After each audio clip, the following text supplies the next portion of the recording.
I was born into a rich and important family in Tyrone, Ireland. I was the younger of two daughters, and we were the only children. My sister was 6 years older than me, so we didn't play much together. When I was young and I was only 12 years old when she got married, I remember the day of her wedding well. Many people came. All of them laughing, singing and happy. But I felt sad when my sister left with her new husband. Mr. Carew, she was always very nice to me. Nicer than my mother. And so I cried when she went away to her new home in Dublin. My mother and father didn't love me. They wanted sons and were not very interested in me. About a year after my sister got married, a letter arrived from Mr. Carew. He said that my sister was ill and that she wanted to come home to Tyrone and stay with us, to be with her family. I was sad that she was ill, but also very happy about her visit there, leaving Dublin on Sunday. My father told me, and they are arriving here on Tuesday evening. Tuesday came and it was a very long day. Hour after hour came and went, and I listened all the time for my sister and her husband. Now the sky was dark and soon it was midnight. But I couldn't sleep. I listened and waited. Suddenly, at about 1 o'clock in the morning, I heard a noise far away. I ran out of my bedroom and down to the living room. "They're here! They're here!" I called to my father and we quickly opened the front door to see better. We waited there for a few minutes and we heard the noise again. Somebody crying far away in the night. But we saw nothing. There were no lights and no people there. We went outside waiting to say hello and to help my sister with her bags. But nobody was there. Nobody came. I looked at my father and he looked at me. We didn't understand. "I know I heard a noise." He said yes. I answered, "I heard it too, Father." "But where are they?" We went back into the house without another word. We were suddenly afraid. The next day a man arrived and told us that my sister was dead on Sunday. She felt very ill. On Monday she was worse. And on Tuesday, at about 1 o'clock in the morning, she died. At the same time that we were outside the house in the night waiting for her. I never forgot that night. For the next 2 years. I was very sad. You could say that. I stopped living. I didn't want to do anything or speak to anyone. Mr. Carew soon married another young woman in Dublin. And I felt angry that he forgot my sister so quickly. I was now the only child of a rich and important family. So before I was 14 years old, men started to visit our home. They wanted to meet me and perhaps to marry me. But I didn't like any of these men. And I thought I was too young to be married. When I was 16, my mother took me to Dublin. Dublin is a big city. She said, "We're going to meet richer and more interesting men than the ones back home in Tyrone. We can easily find you a good husband in Dublin." I began to be happier. I met a lot of friendly people and I went dancing every evening. A lot of young men came to speak to me and asked me to dance. I liked talking to them. I started to live and laugh again, and I didn't think about my dead sister all the time. But my mother was not so happy. She wanted me to find a husband quickly. One night before I went to bed, she came into my room and said, "Do you know Lord Glenfallen?" "Oh, yes," I answered. "He's that ugly old man from Kahekili." "He's not ugly and he's not old, Fanny," my mother said quickly. "He's from a very rich and important family too. And he wants to marry you. He loves you, loves me, wants to marry me. But he's making a mistake, Mother." I said I don't love him. I can't marry somebody I don't love. Think about it, Fanny. My mother answered quietly. He's a good man, and he wants to marry you. You're a very lucky young woman. My mother left the room, and I sat quietly for a long time. Lord Glenfallen was a nice, friendly man. I thought I didn't love him. No, but I did like him. He always talked about interesting things. I never felt happy at home with my mother and father. But I always felt better when I talked to him. The next morning when I saw my mother, I said only one word. "Yes, Lord." Glenfallen and I got married the next spring, and 2 days after our wedding, we said goodbye to my family and left Tyrone. 3 days later, we arrived in Carilla and I saw my husband's beautiful house for the first time. It was near a river and there were many trees and flowers in the garden. Birds sang in the trees and the sky was blue. I stood next to him and looked at it all and I felt very, very happy. "Come, my love," said my husband. "You must come in and meet Martha. She cooks and cleans and knows everything about the house." So we went into the house and I met Martha, a friendly old woman with smiling blue eyes. She showed me round the house.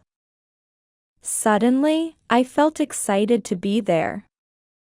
It was a very happy place. Women sang in the kitchen. Men built fires in the living rooms. And there were dogs and cats everywhere. "Come with me now, madam," said Martha, "and look at your bedroom. Then we can take up your bags, and you can wash before dinner." I followed her, and soon we arrived at a big brown door. "This is your room," she said, and she opened the door. I stood and looked suddenly cold with fear. In front of me stood something big and black. I didn't know what it was. I thought it was an old coat, but without anybody inside it. I jumped back quickly, very afraid, and moved away from the door. "Is something wrong, madam?" Martha asked me. "Nothing." "Perhaps it's nothing." I answered quickly, but I thought I saw something in there. I thought I saw a big black coat there. When you opened the door, Martha's face went white with fear. "What's wrong?" I asked her. "Now you look frightened." "Something bad is going to happen," she said. "When someone sees the black coat in this house, we know that something bad is going to happen soon. To the Glenfallen family. I saw the black coat when I was a child. And the next morning, old Lord Glenfallen died. Something bad is going to happen now. Madam, I know it." We went down to have dinner. I felt unhappy and afraid. But I didn't say anything to my husband about the black coat. I wanted to forget about it and be happy again. The next day, Lord Glenfallen and I went for a walk together to look round the house and gardens because I wanted to know my new home better. I like this house and all the people here, I said, and I'm happy to be here with you. It's much better than Tyrone. My husband was quiet for a long time. He walked with his head down, thinking. Then suddenly he turned to me, took my hand and said, "Fanny, listen to me. Listen carefully. There's something I must ask you.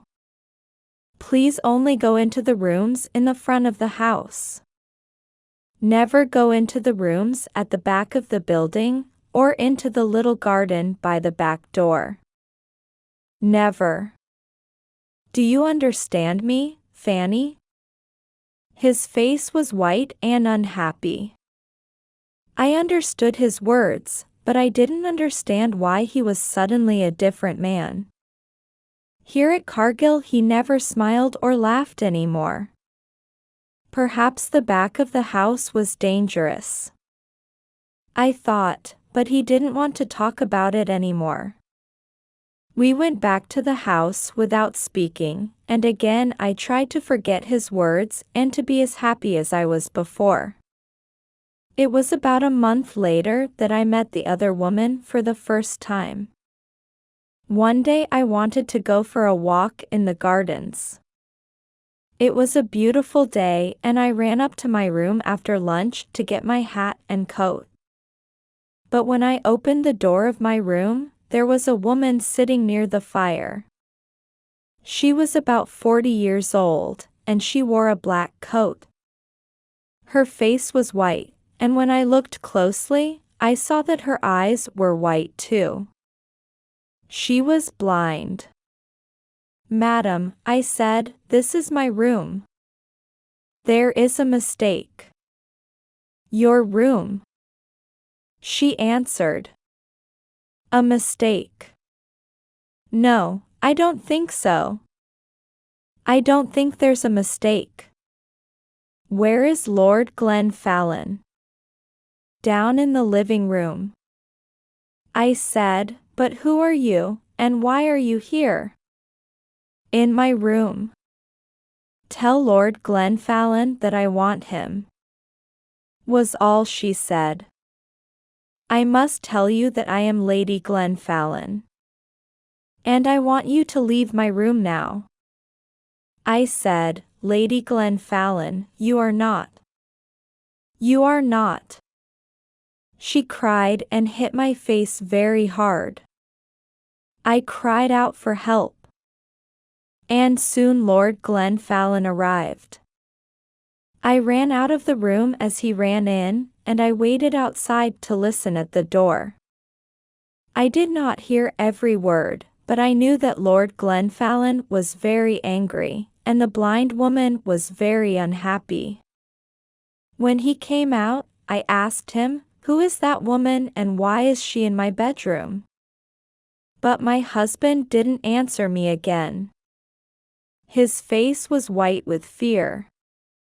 His only words were, "Forget her." But I did not forget her. And every day it was more and more difficult to talk to my husband. He was always quiet now, always sad and afraid.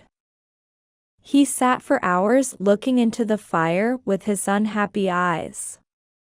But I didn't know why, and he didn't want to tell me. One morning after breakfast, Lord Glenfallen suddenly said, "I have the answer. We must go away to another country, to France or Spain, perhaps. What do you think, Fanny?" He didn't wait for my answer, but left the room very quickly. I sat and thought for a long time. Why must we leave Carmilla? I didn't understand, and I didn't want to go too far away from my mother and father. And Tyrone. They were old now, and my father was sometimes ill. They didn't love me very much, but I wanted to be near them. I thought about it all day, and I didn't know what to say to my husband. When he arrived back in the evening and came in to dinner, I said nothing. After dinner I was very tired and I went up to my bedroom early. I wanted to have a good night's sleep and think about it all again. The next day I closed my eyes and went to sleep. But I did not sleep well because I dreamed of the black coat. Suddenly I woke up. Everything was dark and very quiet, but somebody was at the end of my bed. There was a hand with a light, and behind the light was the blind woman. She had a knife in her other hand. I tried to get out of bed and run to the door, but she stopped me. "If you want to live, don't move," she said. "Tell me one thing. Did Lord Glenfallen marry you?" "Yes, he did," I answered. "He married me in front of 100 people." "Well, that's sad," she said, "because I don't think he told you that he had a wife." "Me? I am his wife, not you, young woman. You must leave this house tomorrow.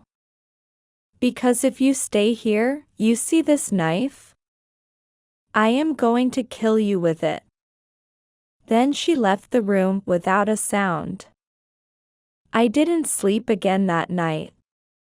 When morning came, I told my husband everything. "Who is the blind woman?" I asked him. "She told me last night that she is your wife." "That I am not your wife." "Did you go into the rooms at the back of the house?" asked my husband angrily. "I told you that you must never go there." "But I didn't," I answered. "I was in my bed all night." She came to me. "Please tell me what is happening." My husband's face was white again and he didn't speak for a long time. Then he said, "No, she is not my wife." "You are. Don't listen to her. She doesn't know what she is saying." And he left the room. I ran to find Martha. I didn't like this house anymore. My husband was a difficult man and I didn't understand him. Who was the blind woman? I wanted to know everything. "Don't cry, madam," said Martha, when I found her. "Sit down and listen to me. What I am going to tell you is not very nice. The blind woman, the woman in the black coat, is dead. You saw her ghost? She was married to your husband. And she was Lady Glenfallen. Nobody knows how she died. Her bedroom was at the back of the house. Somebody saw your husband with a knife in his hand on the night she died. But did he kill her? Nobody knows. When we found her, the knife was on the floor next to her. And her eyes. Somebody cut her eyes out after she died. Perhaps he didn't want her to see his other women. His next wife. You. I didn't wait to speak to my husband again. I left that day. I was too afraid to stay another minute at Cargill. I knew that the blind woman was going to come back again and kill me. I said good Bye to Martha, took my bags and told my driver to take me back to Tyrone. I am happy living here with my mother and father. Now, the house is quiet. I sleep well each night and they are friendlier to me than they were before. Sometimes my dead sister visits me at night. But I am never afraid. She tells me that the blind woman is trying to find me at Carilla, and that she wants to kill me. She is jealous of me, but she can never find me there. If you want to listen more interesting story, please click on this story and enjoy of English.